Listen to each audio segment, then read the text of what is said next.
बिस्मिल्लाहिर्रहमानिर्रहीम। अस्सलाम वालेकुम स्टूडेंट्स। आई होप आप तमाम लोग जो है बिल्कुल ठीक ठाक होंगे, खैरियत से होंगे। स्टूडेंट्स अल्हम्दुलिल्लाह आज हमारा चैप्टर नंबर 30 जो है कंप्लीट होने जा रहा है। आज जो है हम एक्सरसाइज नंबर 30.5 को स्टार्ट करने जा रहे हैं और आज ही की इस वीडियो में कंप्लीट जो एक्सरसाइज जो है हम उसको अपलोड करेंगे। और इससे पहले 30.1, 2, 3 और 4 कंप्लीट वीडियोस अपलोड हो चुकी हैं। इसी वीडियो के डिस्क्रिप्शन में मैं आपको उसका लिंक दे चुका हूं। आप चाहें तो उसको वहां से भी सर्च कर सकते हैं, अदरवाइज़ प्लेलिस्ट से भी सर्च कर सकते हैं। ठीक है। दूसरा है कि स्टूडेंट्स आज की वीडियो के बाद अब हम इंशाल्लाह फ़िज़िक्स के न्यूमेरिकल से स्टार्ट करने जा रहे हैं। आपकी बुक के मैट्रिक क्लास की आपकी जो फ़िज़िक्स की बुक है उसके तमाम यूनिट्स के न्यूमेरिकल्स इंशाल्लाह हम बिल्कुल उसी तरीके से करेंगे जैसे पिछले साल हमने क्लास 9th की फ़िज़िक्स की बुक के न्यूमेरिकल्स किए थे तमाम यूनिट्स के। ठीक है। तो चैनल पर अगर आप नए हैं या पुराने हैं, सब्सक्राइबर नहीं बने तो काइंडली इसको लाजमी सब्सक्राइब करें। और अल्हम्दुलिल्लाह हमारे 14,000 सब्सक्राइबर कंप्लीट हो चुके हैं। ये देखें सब आप लोगों की ही सपोर्ट का नतीजा है। और अक्सर आप लोगों के कमेंट्स आ रहे होते हैं, दुआइया आपके कलिमात उसमें आ रहे होते हैं। तो मेरी भी आपसे यही गुजारिश है, देखें अगर हमारी वजह से आपकी हेल्प हो रही है तो हमें भी आपकी हेल्प की ज़रूरत है। तो हमारी हेल्प देखें कैसे होगी। अगर आपको वीडियोस अच्छी लगती हैं इनको लाजमी लाइक किया करें, कमेंट्स किया करें। जिस शहर में आप रहते हैं उस शहर के नाम के साथ जो है कमेंट किया करें ताकि हमें भी पता चले कि हमारे जो स्टूडेंट्स हैं हमें किस शहर से देख रहे हैं। दूसरा है कि अक्सर स्टूडेंट्स के मैसेजेस मेरे पास भी आते हैं, कमेंट्स आते हैं कि सर आप खुद का तो बताएं, आप खुद किस शहर से ताल्लुक़ रखते हैं। तो भाई मैं डिस्ट्रिक्ट टंडोला यार से मेरा ताल्लुक़ है और यहीं से जो है मैं ये तमाम लेक्चर्स जो है डिलीवर कर रहा हूँ। तो स्टूडेंट्स अब ये है कि हम एक्सरसाइज स्टार्ट कर लेते हैं। तो स्टूडेंट्स पहले क्वेश्चन में आ जाते हैं। क्वेश्चन देखें इस दफ़ा मैं आपके सामने नहीं उतार रहा हूँ क्योंकि बुक में आपके सामने क्वेश्चन मौजूद है। तो क्वेश्चन काफ़ी बड़े इस वजह से लिखने में हो सकता है कुछ परेशानी हो, तो इस वजह से बुक के पेज पर ही आपको गुजारा करना पड़ेगा इस बार। तो कि क्वेश्चन में कह रहा है पहले क्वेश्चन में, from the top of a lighthouse 102 metres high. एक लाइट हाउस है जिसकी हाइट है 102 metres. Measure of the angle of depression. अब देखें एक एंगल ऑफ डिप्रेशन एक वर्ड आपके सामने आया है, क्या आया भाई? Angle of depression. पहले अब क्या करें हम ये चीज़ समझ लें क्योंकि इस एक्सरसाइज के अंदर ना ये चीज़ आपके पास आएगी। दो चीज़ें आएंगी देखें, एक होती है एंगल ऑफ डिप्रेशन और इसके अंदर दूसरा होगा एंगल ऑफ एलिवेशन। ठीक है, उसको मैं चले बाद में बताऊंगा, पहले आप एंगल ऑफ डिप्रेशन को समझ लें कि एंगल ऑफ डिप्रेशन होता क्या है। देखें भाई, कोई भी ऐसी चीज़ हो जो ऊपर मौजूद हो, ठीक है, ऊपर की तरफ मौजूद है और ऊपर से नीचे की तरफ देखते हुए जो एंगल बने। मिसाल के तौर पर कोई शख्स किसी दरख्त पर खड़ा है, ठीक है, मिसाल के तौर पर भाई ये जो है एक दरख्त है, ठीक, इस दरख्त के ऊपर कोई शख्स यहाँ पर खड़ा हुआ है और वो ऊपर से नीचे की तरफ देख रहा है ज़मीन पर। समझ में आ रही बात? अब देखिए वो ज़मीन पर ऐसे देख रहा है तो यहाँ पर एक एंगल बन रहा होगा, सही है। तो एंगल ऑफ डिप्रेशन हालांकि इस तरीके से होता है, ये इस तरीके से, सही है। तो यहाँ पर वो एंगल बनता है, तो यहाँ पर जो एंगल बनता है ना वो यहाँ पर भी बन रहा है, सही है। इसमें एक चीज़ ध्यान में रखिएगा, दोनों साइडें बराबर होती हैं। यहाँ पर मिसाल के तौर पर अगर 60 डिग्री बन रहा होगा ना तो यहाँ भी 60 डिग्री ही बन रहा होगा। समझ में आ रही होगी बात यकीनन आपको। तो एंगल ऑफ डिप्रेशन, अब बच्चों को ये चीज़ समझ में नहीं आती तो उसको सादा लफ्ज़ों में कैसे बताया जाता है, एक इसको आप बस ऐसे समझ लें। एंगल ऑफ डिप्रेशन क्या है, यहाँ पर मैं लिख देता हूँ कि ऊपर से नीचे, ठीक है, ऊपर से नीचे देखते हुए एंगल बनना, ठीक है, एंगल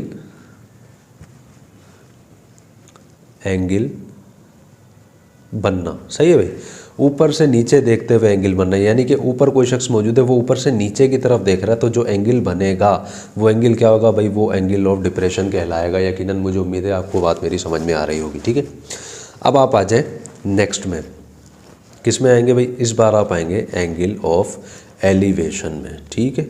अब एंगल ऑफ एलिवेशन कौन सी बला है इसको समझ लें, इसका अपोजिट है एंगल ऑफ एलिवेशन, ठीक है। उसकी मिसाल क्या है? उसकी मिसाल ये है कि मिसाल के तौर पर कोई शख्स खड़ा है यहाँ पर नीचे, ठीक है, अब वो नीचे से ऊपर की तरफ देख रहा है, ठीक, ऊपर से मिसाल कोई ऊपर कोई पहाड़ था उसको देख रहा था वो, ठीक। अब यहाँ से वो ऊपर देख रहा है तो ये क्या बनेगा? ये एंगल ऑफ एलिवेशन बनेगा, यानी कि नीचे से ऊपर की तरफ देखना। यहाँ पर कोई पहाड़ था, कोई भी चीज़ थी, वो उसको देख रहा है, ठीक। तो यहाँ पर एंगल ऑफ एलिवेशन बनेगा। वो मिसाल दे रहा हूँ, यहाँ पर 60 डिग्री का बन रहा है वो एंगल, ठीक है। समझ में आ रही होगी बात आपको। अब इसको कैसे आप याद करेंगे? आसान है बिल्कुल। या आप इसको यहाँ से ऐसे लिख लें कि नीचे से ऊपर देखते हुए एंगल बनना, सही है भाई। नीचे से ऊपर देखते हुए एंगल का बनना। ठीक है, मुझे उम्मीद है मेरी राइटिंग भी आपको उर्दू में समझ में आ रही होगी। डॉक्टरों वाली मेरी राइटिंग है तो आपको इंशाल्लाह समझ में आ जाएगी, जैसे मेडिकल स्टोर वाले का डॉक्टर की राइटिंग समझ में आ जाती है। ठीक है, तो खैर बात समझ में आ गई होगी कि एंगल ऑफ डिप्रेशन क्या है। ऊपर से नीचे देखते हुए एंगल का बनना। ऊपर कोई शख्स मौजूद था, वो ऊपर से ज़मीन की तरफ नीचे देख रहा था, जो एंगल बनेगा तो एंगल ऑफ डिप्रेशन कहलाएगा। और एंगल ऑफ एलिवेशन क्या है, कोई शख्स नीचे मौजूद था, नीचे से वो ऊपर की तरफ देख रहा था, तो उस वक्त जो एंगल बनेगा वो एंगल ऑफ एलिवेशन कहलाएगा। क्लियर हो गया। अब देखिए क्वेश्चन नंबर 1 में हमारा बन रहा है एंगल ऑफ डिप्रेशन, यानी कि उसके अंदर कोई शख्स ऊपर से नीचे की तरफ देख रहा है। क्लियर हो गया। तो ये चीज़ आपको समझ में आ गई होगी। इसको मैं अभी कर रहा हूँ यहाँ से रिमूव, और क्वेश्चन में हमारे पास जो शेप बनी है उसको फिर हम बना लेते हैं। इसको मैं यहाँ से रिमूव कर रहा हूँ। ठीक है, अब देखिए मैं क्वेश्चन में दोबारा आ जाए। कह रहा है from the top of a light house. ठीक, लाइट हाउस के टॉप से, यानी कि जिसकी हाइट है 102 मीटर्स, यानी कि भाई एक लाइट हाउस है, उसकी हाइट यानी कि यहाँ पर, यहाँ की बात हो रही, यहाँ से एक जो एंगल बन रहा है, major of the angle of depression of a ship, यहाँ से वो एंगल बना रहा है, कोई शिप है यहाँ पर।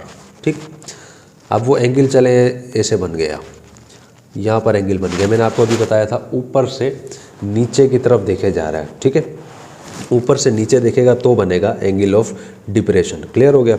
अच्छा, कितना बन रहा है भाई, वो उसने बताया है 18 डिग्री है।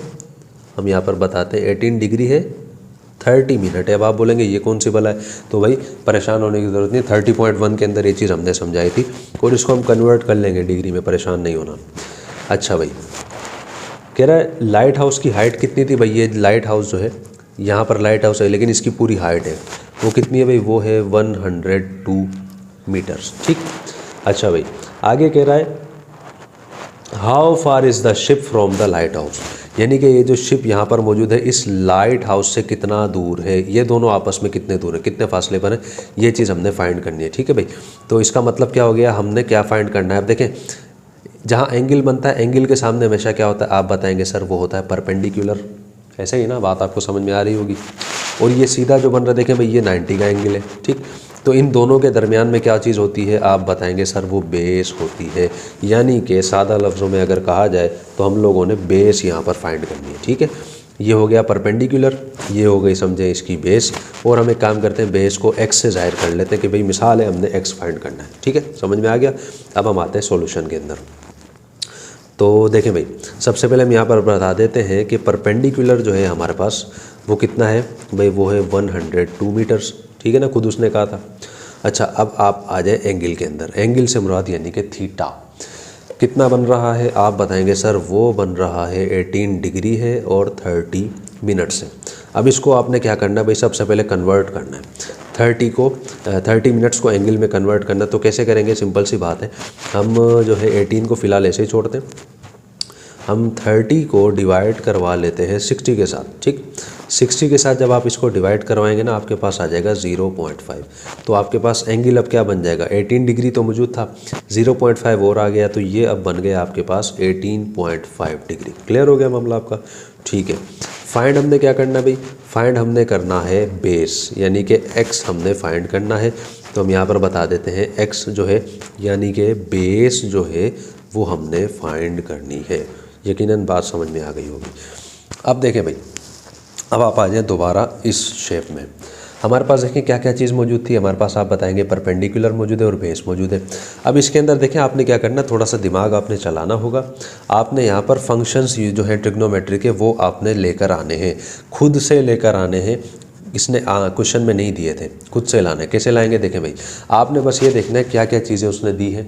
आप बताएंगे सर एक तो परपेंडिकुलर दिया है, दूसरा उसने बेस दी है। तो परपेंडिकुलर और बेस का ताल्लुक़ किससे है, यकीनन आपको याद आ गया होगा, tan थीटा उसका ताल्लुक़ होता है परपेंडिकुलर अपॉन में बेस के साथ। ठीक, तो भाई अब ये कैसे बनेगा, tan आएगा यहाँ वैसा का वैसा। थीटा की वैल्यू कितनी है, आप बताएंगे सर 18.5 है। परपेंडिकुलर कितना आया हमारा, वो ऊपर लिखा हुआ है 102। और बेस हमारे पास कितनी है, आप बताएंगे बेस हमें मालूम करनी है। ठीक है भाई, फ़िलहाल हम x लिख लेते हैं यहाँ पर। क्लियर हो गया। अच्छा भाई, अब 18.5 जो है हमारे पास 10, इसकी हम निकालते हैं वैल्यू। तो साइंटिफिक कैलकुलेटर जब आप यूज़ करेंगे 10 18.5 की आप जब वैल्यू निकालेंगे आपके पास आ जाएगी 0.334। ठीक है, और ये आपके पास फ़िलहाल आएगा वैसा का वैसा। अब देखें हमने क्या करना है, अब हमने निकालनी है इसकी वैल्यू। x को हम x यहाँ डिवाइड कर रहा है, इक्वल के उस तरफ चला जाएगा तो ये जाकर करेगा मल्टीप्लाई इसके साथ, तो और ये यहाँ मल्टीप्लाई कर हम इसको यहाँ ले आते हैं क्योंकि यही चीज़ हमने फाइंड करनी है। तो हम क्या करते हैं भाई, ये इस तरीके से बन जाएगा 102 है और अपॉन में 0.334 है। दोनों को करवा लें आपस में डिवाइड। जब आप दोनों को डिवाइड करवाएंगे आपके पास यहाँ पर आ जाएगा भाई, क्या आएगा आपके पास आएगा 304.932। ठीक है, ये लिखेंगे, ये आंसर भी ठीक है।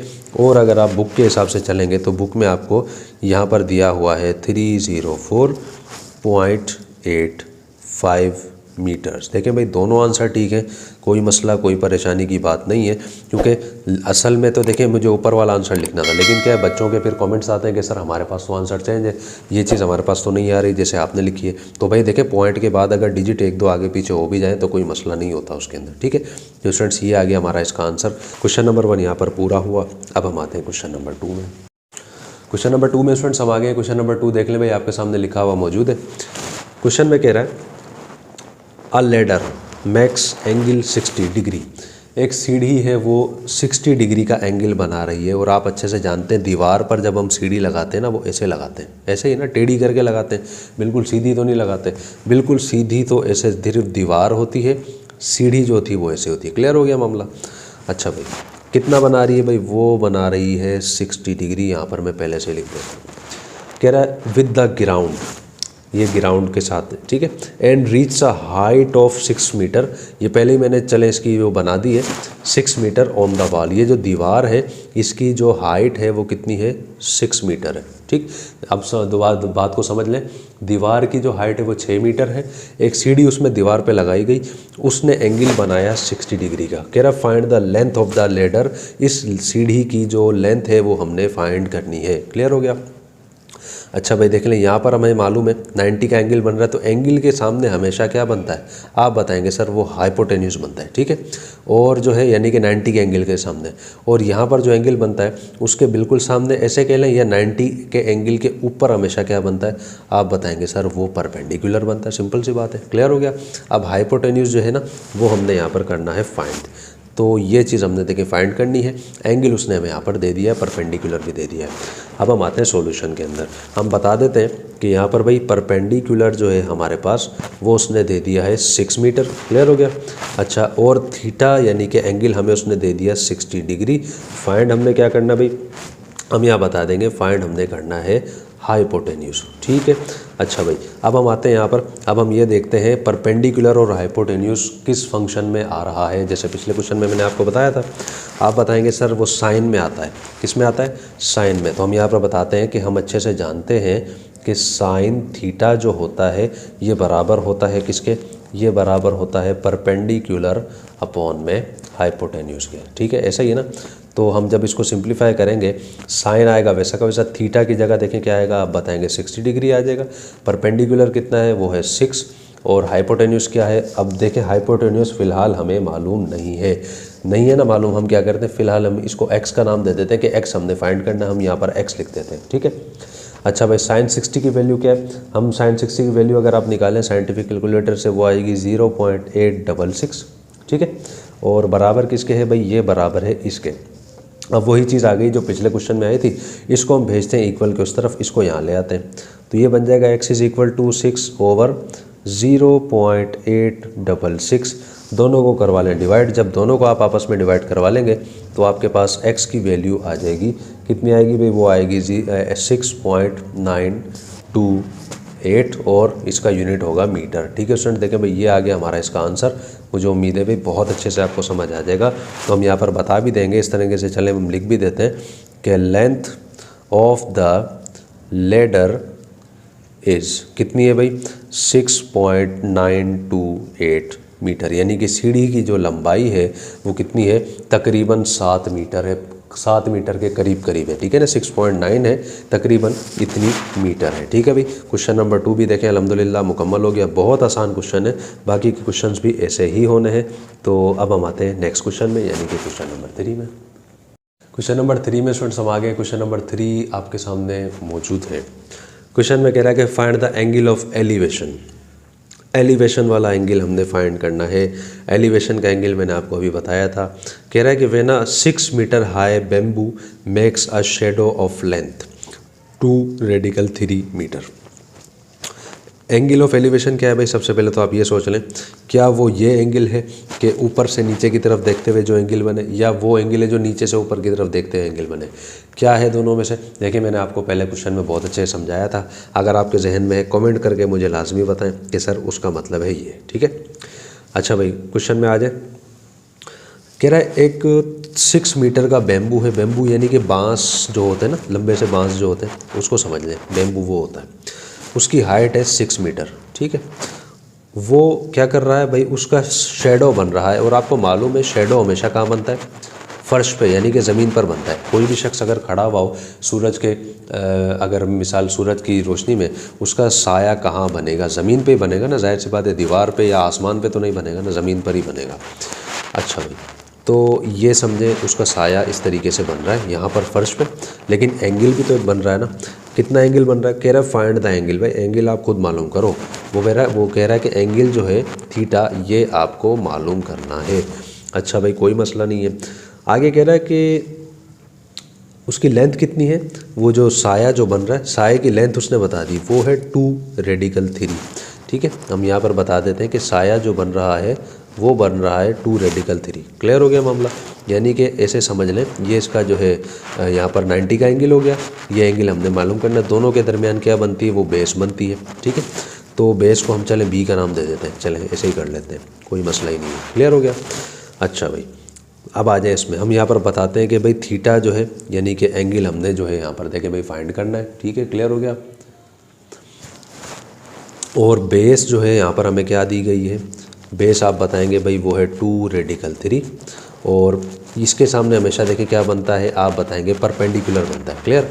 तो परपेंडिकुलर कितना दे दिया भाई? परपेंडिकुलर हम यहाँ पर बताएंगे 6 मीटर दे दिया यहाँ पर। ठीक है, अब देखिए परपेंडिकुलर और बेस किस में आते हैं, कौन से फंक्शन में आते हैं? आपके जहन में यकीनन आ गया होगा कि सर आप बताएंगे टेन में आते हैं। टेन थीटा हम यहाँ पर बताएंगे, टेन थीटा बराबर होता है परपेंडिकुलर ओवर बेस के।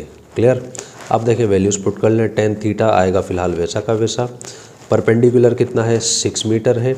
और बेस हमारा कितनी है भाई? बेस हमारे पास है 2 रेडिकल 3। ठीक है, अच्छा भाई, ये आपस में देखें कटिंग यहाँ पर हो जाएगी, तो 2 1 जा 2, 2 3 जा 6, यानी कि हमारे पास कितना आ जाएगा? 3 अपॉन में रेडिकल 3। ये चीज़ हमारे पास आ जाएगी। अब ये तो हमारे पास, इसको अब हम सिंप्लीफाई कैसे करें? देखिए मैंने पहले भी आपको समझाया था, 9th में भी बहुत अच्छे से समझाया था कि रेडिकल जब भी आए अपॉन में, वो नहीं होना चाहिए। मैथमेटिक्स में अपॉन में रेडिकल नहीं होना चाहिए, इसका रूल नहीं है। इसका रूल यानी कि ये है कि अपॉन में रेडिकल नहीं आना चाहिए। अब देखिए हमने करना है इसको ख़त्म। कैसे ख़त्म करेंगे? बिल्कुल आसान तरीका है। हम क्या करेंगे, चले मैं यहाँ कर लेता हूँ। हम क्या करेंगे, हम यहाँ पर इसी रेडिकल के साथ इसको मल्टीप्लाई भी करवाएंगे, डिवाइड भी करवाएंगे। कैसे? यानी कि रेडिकल 3 के साथ ही इसको हम डिवाइड भी करवा दें, मल्टीप्लाई भी करवा दें। यानी कि अगर हम इन दोनों आपस में कैंसिल कर दें तो यही चीज़ हमारे पास दोबारा से आ जाए। अब देखें इसको अगर आप सिंप्लीफाई यहाँ पर करते हैं, क्या आएगा आपके पास? आप बताएंगे सर हमारे पास यहाँ पर आ जाएगा 3 रेडिकल 3। ये आपस में जब मल्टीप्लाई करेंगे तो ये तो फिलहाल आएगा वैसा का वैसा। रेडिकल 3 जब ये मल्टीप्लाई करेंगे तो रेडिकल के अंदर ये एक पेयर बन जाएगा यहाँ पर, ऐसा ही है। जब ये पेयर इनका यहाँ पर बन जाएगा तो यहाँ पर क्या मामला बनेगा? ये इस तरीके से हो जाएगा। ऊपर तो फिलहाल आएगा 3 रेडिकल 3, नीचे हमारे पास क्या आ जाएगा? ये रेडिकल से बाहर आ जाएगा, इसका पेयर बन जाएगा ना, रेडिकल से बाहर आ जाएगा। ठीक, तो देखें इस 3 से ये 3 कैंसिल हो जाएगा। सिर्फ हमारे पास क्या बच जाएगा? आप बताएंगे सर टेन थीटा बचेगा, जो कि बराबर होगा रेडिकल 3 के। ठीक है, फाइंड हमने करनी है इसकी वैल्यू। अब हम क्या करेंगे, इस टेन को इक्वल के उस तरफ भेज देंगे। इक्वल के उस तरफ जब ये जाएगा तो प्लस का 10 है, वहाँ जाकर माइनस का 10 बन जाएगा। लेकिन माइनस वो यहाँ पर नहीं आएगा, वो आएगा ऊपर, जिसको हम पढ़ते हैं 10 इन्वर्स। ठीक है, इन्वर्स पढ़ेंगे इसको। यहाँ पर आ जाएगा हमारे पास रेडिकल 3। अब देखें थीटा की वैल्यू हमारे पास अब क्या निकलेगी? 10 इन्वर्स रेडिकल 3। उस टेबल जो इसमें दिया गया है, टेबल के अंदर आपको देखें, आपके पास शो भी हो रहा होगा। इसके अंदर देखें आप 10 इन्वर्स जो है, 10 वाला जो कॉलम है उसके अंदर रेडिकल 3 जो है उसको आप ढूंढ लें। उस 10 वाली जो रो है आपकी, उसके अंदर रेडिकल 3 को ढूंढ लें, वो किस कॉलम पर आ रहा है। आप बताएंगे सर वो 60 डिग्री पर आ रहा है, ऐसा ही है ना? तो आप खुद बताएंगे सर वो है 60 डिग्री। ठीक है स्टूडेंट्स, तो ये देखें भाई हमारे पास आ गया इसका आंसर। मुझे उम्मीद है भाई बहुत अच्छे तरीके से क्वेश्चन 3 भी आपको समझ आ गया होगा, यानी कि यहाँ पर वो जो एंगल जो बन रहा है वो 60 डिग्री का बन रहा है। क्लियर हो गया मामला। क्वेश्चन नंबर 3 भी हमारा कंप्लीट हो गया। अब हम आ जाते हैं इसके सेकेंड लास्ट क्वेश्चन में, यानी कि क्वेश्चन नंबर 4 में।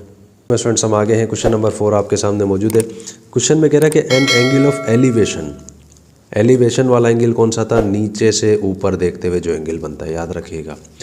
ऑफ टॉप ऑफ क्लिफ, पहाड़ जो होता है, पहाड़ की चोटी के लिए, पहाड़ की चट्टान के लिए, इस 30 डिग्री। क्लियर हो गया। यानी कि एंगल ऑफ एलिवेशन, कोई एंगल यहाँ पर बन रहा है, ऐसा हम यहाँ लगा लेते हैं। एक एंगल बन रहा है, कितना बन रहा है भाई? वो 30 डिग्री का बन रहा है। चलें इसको यहाँ पर मैं ऐसे ले जाता हूँ, ठीक है, ऐसे कर लेते हैं इसको। कितना बन रहा है भाई? वो बन रहा है 30 डिग्री। ठीक है, आगे कह रहा है वॉकिंग 210 मीटर फ्रॉम पॉइंट। ये जो यहाँ पॉइंट है जहाँ से वो एंगल बन रहा था, उससे थोड़ा सा वो आगे चला, बंदा यहाँ पर आ गया वो। ठीक, कितना चला है भाई? 210 मीटर। यहाँ तक इसको ऐसे बता देते हैं। आगे कह रहा है टुवर्ड्स क्लिफ, यानी कि इसकी तरफ, ये जो पहाड़ की चोटी इस तरफ चला। Angle of elevation is 45। अब वो एंगल कितना बन गया? 45 डिग्री। यानी कि इसमें बन रहे हैं दो एंगल। पहले बन रहा था 30 डिग्री का, थोड़ा सा वो आगे जब आया, अब ये बन गया 45 डिग्री का। यहाँ पर वो पहाड़ था, पहाड़ की चोटी जो भी कह लें। कह रहा फाइंड हाइट ऑफ क्लिफ, ये हाइट कितनी है ये हमने फाइंड करनी है। इसके सामने देखिए, एंगल के सामने हमेशा परपेंडिकुलर बनता है, तो ये आप ऐसे समझ लें कि ये हमने फाइंड करना है। क्लियर हो गया। यहाँ पर वो 90 का एंगल बन रहा है। अभी एंगल और इन दोनों के दरम्यान हमेशा क्या बनती है? वो बनती है बेस। ठीक है, अब इस ट्राइंगल में हम क्या करते हैं, कुछ नाम दे देते हैं, क्योंकि ये हमारे बड़े काम आएगा। ऊपर दे दें हमने ए, इसको हम चलें बी का नाम दे देते हैं, और इसको चले हम सी का नाम दे दें। ये हमारे पास इसको डी कर देते हैं। क्लियर हो गया। अच्छा भाई, अब देखें इन दोनों के दरमियान जो फासला था वो तो 210 था। इन दोनों के दरमियान कितना फासला है? डी और सी के दरमियान हमें क्या मालूम है? वो नहीं मालूम। तो फिलहाल हम एक काम करते हैं, फ़िलहाल हम यहाँ पर एक्स लिख देते हैं कि भाई फ़िलहाल हमें वो चीज़ मालूम नहीं है, तो एक्स यहाँ पर हम लिख देते हैं। क्लियर हो गया। और परपेंडिकुलर को चले हम वाई का नाम दे देते हैं कि वाई हमने फाइंड करना है। एक्स और वाई ऐसे कर लें इसको। क्लियर। तो हम क्या करते हैं, सबसे पहले अब दो ट्राइंगल आ गए, तो हम एक एक करके फाइंड करते हैं। अब देखें, सबसे पहले हम क्या करते हैं, जो बड़ा ट्राइंगल हमारा बन रहा है ना, उसको हम फाइंड कर लेते हैं, ए बी सी को। ठीक है, तो हम यहाँ पर लिख देते हैं कि in triangle A B C, triangle A B C की मैं बात कर रहा हूँ। अगर देखें ऐसे समझ में नहीं आ रहा, कोई मसला नहीं है, मैं इसको दोबारा से बना लेता हूँ। ट्राइंगल ए बी सी की बात कर रहा हूँ। ए इधर आ जाएगा, बी यहाँ पर आ जाएगा, सी यहाँ पर आ जाएगा। बी के अंदर देखें यहाँ पर 30 डिग्री मौजूद था। ठीक है, और परपेंडिकुलर यानी कि वाई तो वैसे भी ये सबके साथ ही होगा, ये हमने यहाँ पर फाइंड करना था। और ये यहाँ पर वैसे भी 90 का एंगल बन रहा है। ठीक है, और इसकी अब बेस कितनी बनेगी क्या आपको पता चलेगा। देखें बेस तो दोनों की सेम ही है, तो 210 भी आएगी, एक्स भी आएगी। तो कैसे लिखेंगे हम लिख देंगे 210 प्लस का एक्स, क्योंकि दोनों चीज़ें बेस तो एक ही है ना, ज़मीन तो ये एक ही है। तो 210 प्लस एक्स, ये हम इसको ऐसे लिख देंगे। ठीक है भाई, समझ में आपको यकीनन आ गई होगी बात। अब आप आ जाए यहाँ पर, इन ट्राइंगल ए बी सी हम बताएंगे एंगल कितना है, आप बताएंगे भाई 30 डिग्री का है। अच्छा भाई, फाइंड क्या करने जा रहे हैं सर? हम फाइंड करने जा रहे हैं इसका परपेंडिकुलर यानी कि हम इसका वाई फाइंड करने जा रहे हैं। और जो है बेस कितनी है सर, आप बताएंगे। बेस जो है हमारे पास 210 प्लस का एक्स है। ठीक, अब देखें भाई, परपेंडिकुलर है और बेस है हमारे पास, किसके बराबर होता है? Perpendicular upon base. आप खुद बताएंगे सर, हम जानते हैं कि ये tan के बराबर होता है, कि tan थीटा जो होता है ना, वो होता है परपेंडिकुलर अपॉन में बेस। ठीक है भाई, क्लियर हो गया। अब हम क्या करते हैं, वैल्यूज पुट कर लेते हैं। tan आएगा वैसा का वैसा, थीटा की जगह 30 डिग्री आ जाएगा। परपेंडिकुलर कितना है नहीं मालूम, कोई बात नहीं है, y लिख देंगे यहाँ पर। बेस कितनी है भाई? बेस आप बताएंगे सर वो है 210 प्लस में x। ठीक है, ये हमारे पास इसकी बेस है। अब देखें tan 30 की वैल्यू सबसे पहले देख लें। tan 30 की वैल्यू क्या है हम बताएंगे, वो है 0.577। ठीक है, बराबर, इसको फिलहाल हम दोबारा उतार लेंगे, y अपॉन में 210 है प्लस का x है। ठीक है, अच्छा भाई, अब हम करते हैं इसको सिंप्लीफाई। इसको हम ले जाते हैं इक्वल के उस तरफ, ताकि y की वैल्यू हमारे पास आ सके। अब लिख देंगे तरतीब के साथ इसको, y इज़ इक्वल टू, ये बन जाएगा 0.577, ये जो है मल्टीप्लाई कर रहा है, किसके साथ करेगा भाई, ये करेगा 210 प्लस एक्स के साथ। क्लियर, ऐसे लिख देते हैं इसको। अच्छा भाई, इसको अब करा भी लेते हैं मल्टीप्लाई। तो जब ये मल्टीप्लाई होगा 0.577 जब 210 से मल्टीप्लाई करेगा हमारे पास क्या आएगा भाई, हम बताएंगे, हमारे पास आएगा 121.17। ठीक है। अच्छा भाई, बीच में प्लस की निशानी, ये ले भाई प्लस आ जाएगा, और ये एक्स से करेगा तो ये तो वैसा का वैसा ही आएगा, यानी कि 0.577x। ठीक है। अब देखें हमारे पास अभी y की एक्चुअल वैल्यू नहीं आई है, ये एक फ़र्ज़ी वैल्यू आई है, एक्चुअल वैल्यू नहीं आई। तो हम क्या करेंगे, फ़िलहाल हम इसको इक्वेशन नंबर 1 का नाम दे देते हैं कि ये हमारा इक्वेशन नंबर 1 हो गया है। क्लियर हो गया। अच्छा भाई, अब हम आते हैं नेक्स्ट में। अब हम दूसरे ट्राइंगल में आते हैं, क्योंकि पहला ट्राइंगल क्लियर हो चुका है। हम ट्राइंगल कौन सा रह गया, ADC। ट्राइंगल ADC जो है हमारा, उसमें हम आ जाते हैं, उसको हम फाइंड करते हैं। और मैं क्या करता हूँ, उस ट्राइंगल को बना लेता हूँ यहाँ पर A, अब ये हो जाएगा यहाँ पर D, और D पे हमारा क्या बन रहा था, आप बताएंगे सर। D पर हमारे पास बन रहा है 45, तो ये चले मैं 45 कर देता हूँ उसको। बेस में आ जाए, अब देखें बेस तो ADC, इस ट्राइंगल में सिर्फ ये x ही बेस है, तो यहाँ पर सिर्फ यहाँ पर हमारे पास x रहेगा, बाकी सब कुछ वैसा का वैसा रहेगा। क्लियर हो गया मामला। तो इसको हम जो है सॉल्व करना स्टार्ट करते हैं। तो ये देखें, हम यहाँ पर बताएंगे कि इन ट्राइंगल ADC के ADC ट्राइंगल है, उसकी हम बात यहाँ पर कर रहे हैं। यहाँ पर भी देखें वही मामला यहाँ पर चलेगा। हम बताते हैं कि थीटा जो है इसके अंदर 45 डिग्री है, और जो है परपेंडिकुलर हमने यहाँ पर फाइंड करना है, और बेस हमारी जो है वो कितनी है, x है, उसको भी हमने फाइंड करना है। ठीक है। और बेस को चले हम b का ही नाम दे देते हैं। तो हम यहाँ पर बता देते हैं कि बेस जो है वो हमने यहाँ पर फाइंड करनी है। बेस जो है बराबर है x के, ऐसे कर लेते हैं यहाँ पर। क्लियर। अच्छा भाई, अब हम यहाँ पर आगे बताते हैं कि परपेंडिकुलर और बेस किसके अंदर आती है, आप बताएंगे सर वो तो आती है tan में, जो कि हमने यहाँ पर भी की थी। तो हम यहाँ पर बताते हैं कि tan थीटा जो होता है ये बराबर होता है परपेंडिकुलर अपॉन में बेस के। इस तरीके से कर लें, और वैल्यूज़ पुट कर लेते हैं कि tan थीटा की वैल्यू यानी कि 45 डिग्री, परपेंडिकुलर देखें कितना आया है, नहीं मालूम ना, मालूम नहीं है, उसकी जगह y लिख देते हैं। ठीक। अपॉन बेस कितनी है भाई, बेस है यहाँ पर x। क्लियर हो गया। अब करें वैल्यूज़ को पुट। tan 45 किसके बराबर होता है, आप बताएंगे सर ये 1 के बराबर होता है, और ये यहाँ पर क्या है, y है अपॉन में x है। ठीक है। अब हम क्या करेंगे, x को उठा के ले जाएंगे इक्वल के उस तरफ, तो ये क्या बन जाएगा, x is equal to y। ये चीज़ हमारे पास बन जाएगी, और इसको हम बना देते हैं इक्वेशन नंबर 2। ये हमारे पास इक्वेशन 1 थी, ये हमारे पास इक्वेशन नंबर 2 हो गई। मुझे उम्मीद है यहाँ तक आपको बात अच्छे तरीके से समझ में आ गई होगी। ठीक है। अब मैं क्या कर रहा हूँ, इसको मैं यहाँ से रिमूव कर देता हूँ, क्योंकि इसका फ़िलहाल काम नहीं है, और इसको बनाने का मकसद सिर्फ यही था ताकि आपको ये समझ में आ जाए। चाहे तो आप इसमें से भी कर सकते हैं, कोई मसला नहीं है। ठीक है। ये बस आपकी आसानी के लिए मैंने बनाया था, लाजमी नहीं है बनाना। अच्छा भाई, देखें भाई, हमारे पास x की वैल्यू y आई है, यानी कि x बराबर आया है y के, और y खुद क्या है वो भी हमें नहीं मालूम। अब हम क्या करेंगे, अब हम एक काम यहाँ पर हमने करना होगा। हम यहाँ पर करते हैं एक वो चीज़ जो हमने पहले की थी पिछली क्लास में, इक्वेटिंग। क्या की थी, इक्वेटिंग हमने की थी, यानी कि जब दो इक्वेशंस एक जैसी आ जाएं। अब देखें y x के बराबर है ना, और y इसके भी बराबर है, हम क्या करते हैं, इक्वेटिंग कर देते हैं।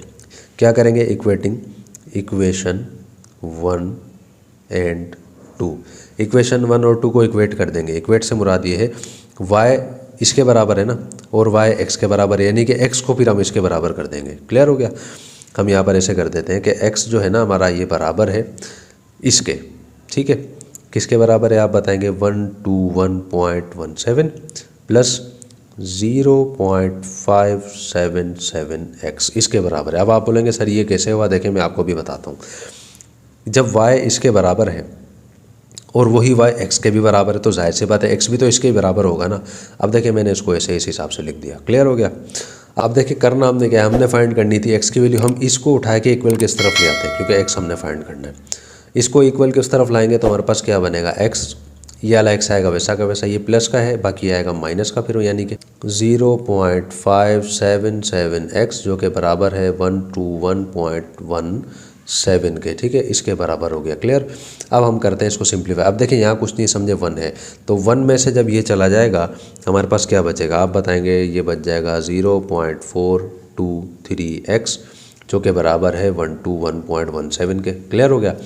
फाइंड हमने x की वैल्यू करनी थी, तो इसको इक्वल के उस तरफ ले जाते हैं तो ये जाकर डिवाइड करेगा 0.423। इसके साथ डिवाइड जब करेगा हमारे पास क्या आएगा भाई, आप बताएंगे भाई, हमारे पास यहाँ पर आ जाएगा 286.45। ठीक है, ये हमारे पास आ जाएगा जब दोनों को डिवाइड करेंगे आप। ठीक है, अच्छा भाई अब आप आ जाए इसके लास्ट स्टेप में। अब आपने क्या करना है, नाउ देखें भाई x की वैल्यू हमारे पास आ चुकी है, अब हमने y की वैल्यू भी फाइंड करनी है ना, और हम खुद बता रहे हैं कि y और x तो दोनों बराबर हैं, तो हम यहाँ पर लिख देते हैं कि now put x in equation 2। Equation 2 में हम इसको पुट करेंगे। इक्वेशन 2 किसके बराबर है, आप बताएंगे भाई, इक्वेशन 2 x जो है बराबर है y के, यानी कि ये किसके बराबर हो जाएंगे, सब कुछ ये बराबर हो जाएंगे 286.45 के। ठीक है भाई, मुझे उम्मीद है बात आपको समझ में अच्छे से तरीके से आ गई होगी और यही इसका जो है आंसर होगा। स्टूडेंट्स बड़ी मेहनत के साथ वीडियोस बन रही हैं, देखें भाई, समझ में अगर नहीं आया ना कोई मसला नहीं, वीडियो रिवाइंड कर लें, दोबारा से देख लें, बात आपको समझ आ जाएगी। दोबारा से समझा देता हूँ मुख्तसर सा कि एक शख्स था, वो यहाँ पर खड़ा हुआ था, उसने ऊपर की तरफ देखा और एंगल बन रहा था 30 डिग्री का। क्लियर, वो थोड़ा सा आगे गया, कितना आगे गया, 210 मीटर्स चला, उसने दोबारा ऊपर देखा तो फिर वहाँ पर एंगल बना 45 डिग्री का। क्लियर हो गया। इसने कहा कि आपने फाइंड करना है हाइट क्या थी, यानी कि परपेंडिकुलर इसने फाइंड करने का बोला। हमने परपेंडिकुलर फाइंड करने के लिए क्या किया, 2 हिस्सों में था, तो मैंने इसको 2 हिस्सों में ही करके बताया। पहले 30 डिग्री वाला मैंने मामला यहाँ पर चलाया, उसके बाद 45 डिग्री वाला मैंने मामला यहाँ पर चलाया। ठीक है, और इक्वेटिंग वाली चीज़ आप समझ लें, हो सकता है आपको समझ में नहीं आई हो। जब एक इस तरह का मामला हो जाए, आपके पास 2 इक्वेशन ऐसी आ जाएं कि दोनों एक दूसरे के बराबर आ रही हो, यानी कि देखें y बराबर है x के और y इसके भी बराबर हो, तो आप इसको इक्वेट करवा लेंगे। ठीक है, यानी कि जब y इसके बराबर है तो x के भी बराबर होगा ना ये, तो मैंने क्या कर दिया, x को बराबर कर दिया इसके, और यहाँ पर इसको सिंप्लीफाई करके इसका आंसर निकाल लिया। क्लियर हो गया बात। अच्छा एक चीज़ और भाई, बुक में अगर आप इसका आंसर चेक करेंगे, बुक में आपको आंसर नज़र आएगा 286.865। ठीक है ना, तो 865। अच्छा एक चीज़ और भाई, यहाँ पर मीटर भी आएगा। क्लियर है, तो भाई ज़रूरत नहीं है, ज़रूरी नहीं है पॉइंट के बाद एक्चुअल नंबर ही आपके पास आए, ऐसे भी आप लिख सकते हैं, कोई मसला नहीं है, कोई परेशानी की बात नहीं है। ऐसे लिखेंगे तो भी ठीक है, बुक वाला आंसर लिखेंगे तो भी ठीक है। क्लियर हो गया, क्वेश्चन 4 कंप्लीट हुआ। अब हम आते हैं क्वेश्चन नंबर 5 में। क्वेश्चन नंबर 5 में स्टूडेंट्स हम आ गए हैं। क्वेश्चन नंबर 5 जो है देखिए मैं आपके सामने मौजूद है।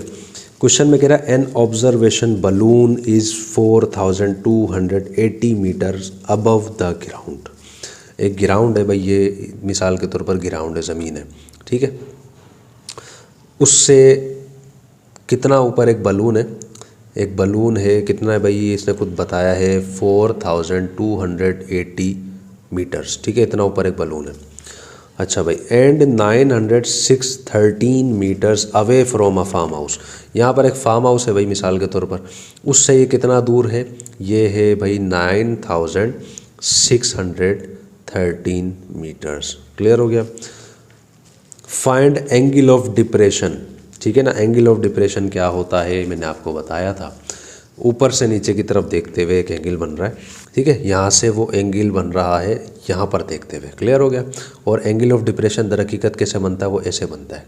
ठीक है ना, यहाँ पर बनता है, तो यहाँ पर बने या यहाँ पर बने एक ही बात है, जितना यहाँ बनेगा उतना ही वहाँ बनेगा। कितना बन रहा है भाई, ये हमें फ़िलहाल नहीं मालूम, तो ये हमें मालूम करना होगा। क्लियर हो गया मामला।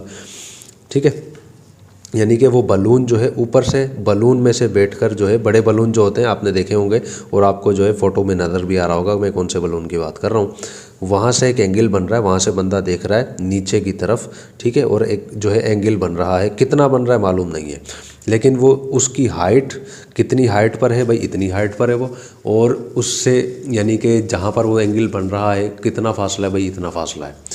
अब हमने फाइंड करना है एंगल, तो हम यहाँ पर सॉल्यूशन में आते हैं, हम यहाँ पर बता देते हैं। अब देखें एंगल के सामने हमेशा क्या बनता है, आप बताएंगे परपेंडिकुलर बनता है, और इन दोनों के दरमियान हमारे पास हमेशा बेस बनती है। क्लियर हो गया। तो हम यहाँ पर बताते हैं कि परपेंडिकुलर जो है हमारा वो कितना है भाई, वो है 4280 मीटर्स, और जो है बेस हमारे पास कितनी है, बेस आप बताएंगे भाई वो है 9613 मीटर्स। क्लियर।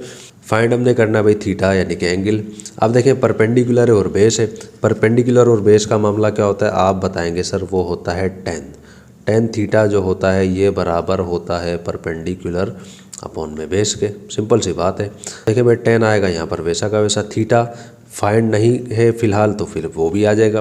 परपेंडिकुलर कितना है भाई, वो है 4280, बेस कितनी है वो है 9613, ठीक है। अब करा ले दोनों को डिवाइड, दोनों को जब हम डिवाइड करवाएंगे तो हमारे पास क्या आएगा भाई, हम बताएंगे 0.445 हमारे पास आ जाएगा। क्लियर हो गया। अब देखें क्या करेंगे, 10 को इक्वल के उस तरफ भेज देंगे, इक्वल के उस तरफ जाएगा तो ये 10 इन्वर्स हो जाएगा। क्या हो जाएगा, 10 इन्वर्स कितना 0.445। जब इसकी आप वैल्यू निकालेंगे तो आपके पास क्या आ जाएगी, वो आ जाएगी 24 डिग्री। बुक में भी आप चेक करेंगे अगर, यही आपको इसका आंसर मिल जाएगा। ठीक है स्टूडेंट्स, तो देखिए भाई ये आ गया हमारे पास इसका आंसर। उम्मीद है मुझे बहुत ही अच्छे तरीके से ये क्वेश्चन समझ में आ गया होगा। पूरी बिल्कुल एक्सरसाइज बिल्कुल ऐसे ही थी, पूरा चैप्टर ही हमारा ऐसे था और मुझे उम्मीद है 100% आपको बात समझ में आया होगा स्टूडेंट्स। तो यहाँ पर हमारा यूनिट नंबर 30 जो है अल्हम्दुलिल्लाह कंप्लीट हो गया। इसके बाद जो है अब हमने आपकी फ़िज़िक्स स्टार्ट करनी है, यानी कि उसके न्यूमेरिकल्स। यूनिट नंबर 1 से बिल्कुल हम उसको स्टार्ट करेंगे और आखिर तक उसको पहुंचाएंगे जैसे क्लास 9th में किया था। क्लियर हो गया। तो स्टूडेंट्स बड़ी मेहनत के साथ ये वीडियोस बनाई जा रही हैं, बहुत ज़्यादा मेहनत के बाद, एडिटिंग वगैरह ये वो सब कुछ करने के बाद बड़ी मेहनत इसमें लग रही है। तो देखें आप लोगों को अगर हमारी वजह से कोई हेल्प हो रही है तो हमें भी आपकी हेल्प की ज़रूरत है। देखें मैं नेक काम करेंगे, किसी का भला चाहेंगे तो ही आपका भला होगा। ठीक है, तो देखें अल्हम्दुलिल्लाह 14,000 सब्सक्राइबर हमारे हुए हैं, आप लोगों की ही सपोर्ट है, हमें मज़ीद आप लोगों की सपोर्ट की ज़रूरत है। अपने दोस्तों और क्लासमेट्स के साथ आप इसको लाजमी शेयर करें। आगे भाई रमज़ानुल मुबारक का महीना भी आ रहा है, कोशिश आप करें उसमें जितनी ज़्यादा आपकी इबादत आपसे हो सके इबादत भी करें।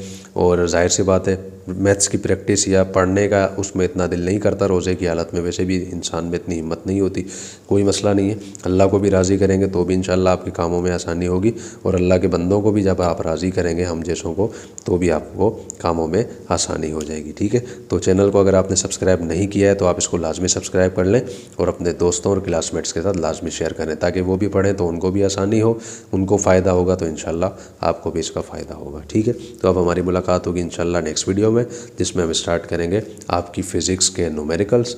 तब तक के लिए अल्लाह हाफिज़, अस्सलामु अलैकुम व रहमतुल्लाहि व बरकातहू।